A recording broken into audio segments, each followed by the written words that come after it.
When Shakespeare was born in 1564, London did not have a single theatre.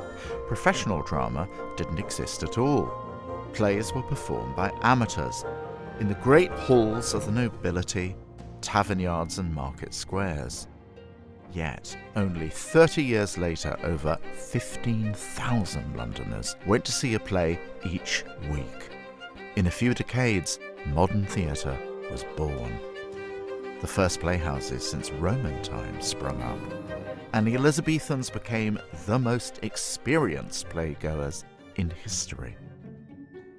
You can never really pin down why such cultural sea changes happen, but between 1580 and 1600, London's population doubled, creating a new audience thirsty for entertainment. Sensing profit, a group of entrepreneurs had a simple but brilliant idea.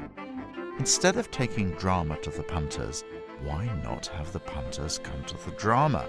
And where better than in London, where thousands had settled in the filthy slums teeming on the edge of the city. This no man's land was called the Liberties, the place outside city law. And there, anything goes. Bear-baiting pits, slop-pailed taverns, brothels and fencing yards where you could make or lose a fortune.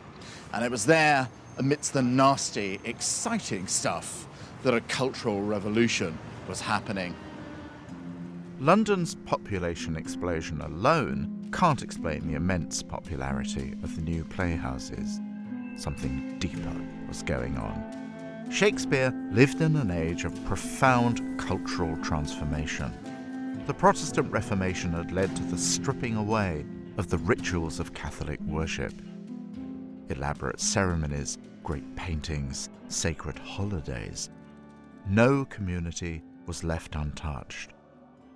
A few months before Shakespeare was born, the religious paintings that adorned the walls of his local chapel were whitewashed. His father, John, was among those who ordered the obliteration.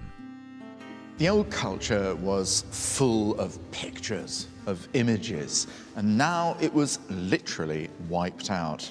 But onto that whiteness came the Word, for as Protestant preachers constantly reminded their flocks, in the beginning was the Word, and the Word was with God.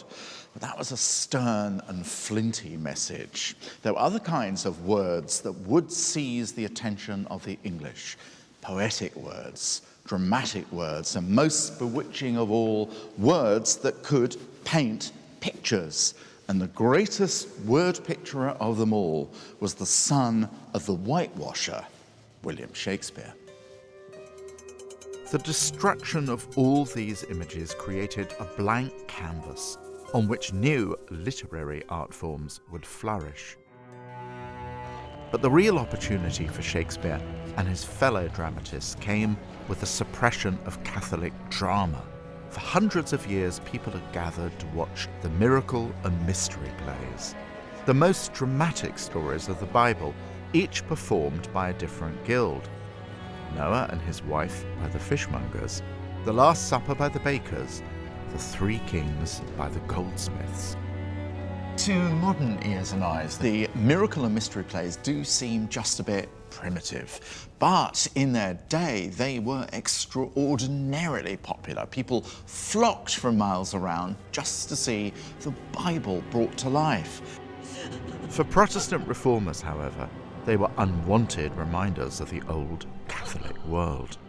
And in the 1570s and 80s, they were switched off for good. Out of the ashes grew new shows, new congregations, and a new homespun creed. The theatre was now a place for a new kind of communion, the communion of Englishness. What you feel at Wembley, they all felt in the Rose, the Curtain, and the Globe. Oh, the hoi polloi and the gents still sat separately, fourpence for the gents, a penny for the rest of us, but they all went through the same storm of emotion, blood and tears. There was only one thing they could do here that they couldn't do in the cathedrals: laugh out loud, and that they did a lot. And with the theatre came celebrities and stars, among them Kit Marlowe, Thomas Kidd, Robert Greene, and, arriving late on the scene in 1592, William Shakespeare. In their hands, the stage went some way towards fulfilling a need once met by Catholic ritual. With the suppression of one culture came the birth of another, heralding the golden era of English drama and the age of Shakespeare.